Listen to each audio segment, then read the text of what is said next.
بے شک ابراہیم لوگوں کے امام اور اللہ کے فرما بردار تھے جو ایک طرف کے ہو رہے تھے اور مشرکوں میں سے نہ تھے. اس کی نعمتوں کے شکر گزار تھے. اللہ نے ان کو برگزیدہ کیا تھا اور اپنی سیدھی راہ پر چلایا تھا، اور ہم نے ان کو دنیا میں بھی خوبی دی تھی اور وہ آخرت میں بھی نیک لوگوں میں ہوں گے. پھر اے نبی، ہم نے تمہاری طرف وہی بھیجی کہ دین ابراہیم کی پیروی کرو جو ایک طرف کے ہو رہے تھے اور مشرکوں میں سے نہ تھے. ہفتے کا دن تو انہی لوگوں پر مقرر کیا گیا تھا جنہوں نے اس میں اختلاف کیا، اور تمہارا پروردگار قیامت کے دن ان میں ان باتوں کا فیصلہ کر دے گا جن میں وہ اختلاف کرتے تھے.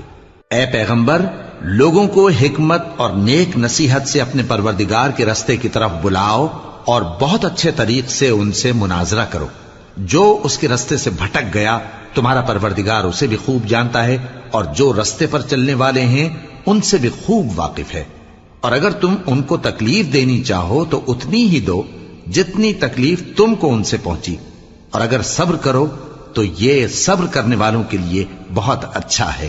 اور صبر ہی کرو، اور تمہارا صبر بھی اللہ ہی کی مدد سے ہے.